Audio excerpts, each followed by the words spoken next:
Desho Denard TV Pona koyoka bansango sango ya mboka ye basango ya Afrika ye basango ya Europa ye basango ya mokili mobimba Desho Denard TV Pona koyoka bansango basango ya mboka ye basango ya Afrika ye basango ya Europa ye basango ya mokili mobimba ndeko Legi Denard bonne nuit makambo wana toyoki ya évêque Mukuna makambo mwana moso na zoloba omoni nga nazalaka membre ya église wana ya seka omoni papa wana bazoloba papa kacha ye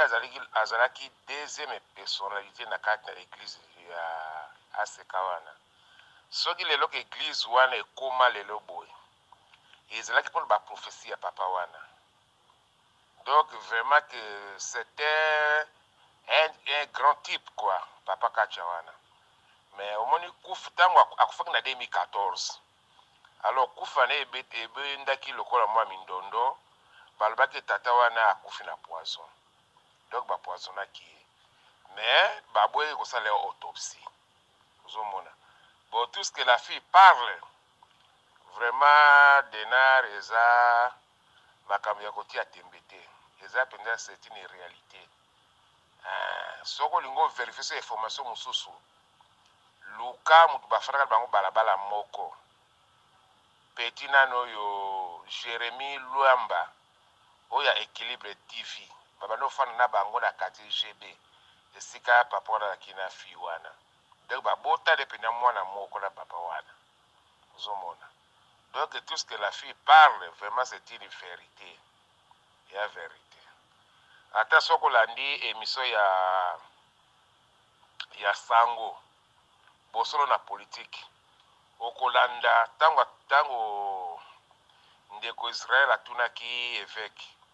est-ce que oyebi papa kacha omona asala ekola bude mais or pendant que ayebi tatona très bien bras droit na ye oyo atosala kati na église alors eza mawa mingi na biloko ya modele wana vraiment ya mpasi mingi et puis soko olandi mpenza histoire wana ya seka ndenge mpe arécupere yango arécupéraka na désordre donc yaki collège ya 3 personnes ozomona mais abengana mpenza mokolo eloko wana abengana ye na problème ya adultère mais or ye moko mpenza ya directeur ozomona ok merci nde président na yebisoka yango wana.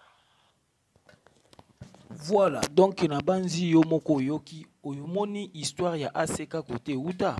C'est-à-dire papa on a bazobenga akacha soki akacha.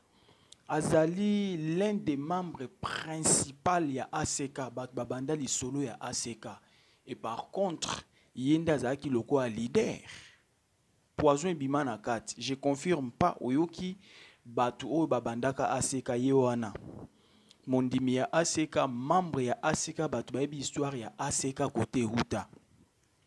bazalaka 3 leaders na kati ya ACK wana Mukuna Akacha et puis l'autre il n'a pas cité les noms c'est-à-dire Akacha babomaye na poison je confirme pas pour baboyaka kosala ye autopsie mais soupçon bimara na église babomaye na poison pona nini ko la leadership donc bozo boma milimo abatu pona ko la leadership dans l'église est-ce que na église boki ko bomana point d'interrogation ça juste ba question to ko palper ozo mona côté ba vérité zouta c'est-à-dire ACK ezalaka kaka ya Mukuna te ACK ezalaka il y a 3 personnes il y a 3 leaders babomana leader moko atikala amela église et koma yaye wana deshote audio ezanga nazosala analyse likolo ya audio ndenge papa sololi po yo koloba te yoka desho alobi te ngamu na lobi te sala analyse yo poza mutu zongisa audio wana sima sala pe analyse na ndenge na po comprendre mais nga na pe so analyse selon ndenge nga na comprendre parce que audio eza clair donc c'est-à-dire babomana na ACK wana po lelo to ya komona leader Mukuna c'est-à-dire ezalaka na ba leader mususu avant Mukuna o bazalaka ensemble babomana etikala leader moko Mukuna donc esali kokamwa koyoka ki na kata église basali ya nzambe bazoboma na bato mpona koluka otikala na église siko na kati wana tozosalela molimo ya nzambe to tozosalela kaka babien matériel mbongo ndenge kaka bible elobaki bakoya na nkombo na nga me bakozala ya ngai te. C'est ça oki histoire côté uta donc makambo eza ebele na kati wana yango omoni meme mwana mwasi wana soki Mukuna sali blague na mwana mwasi wana okobimisa makambo mosusu oyo ekozala vraiment scandale. Et puis même pas na sima mwana mwasi wana bato mosusu bakoki kobima oyo ekoki kozala scandale. Donc eloko tokosenga kaka moto ekufa, c'est-à-dire pasteur Mukuna ou bien évêque ayebaka ndeni akoboma moto ya makambo oyo. Donc moto ezopela kaka ba révélation pezo ya kaka esali mawa pasi na soni. Donc histoire ya ACK yango wana ba ancien ya ACK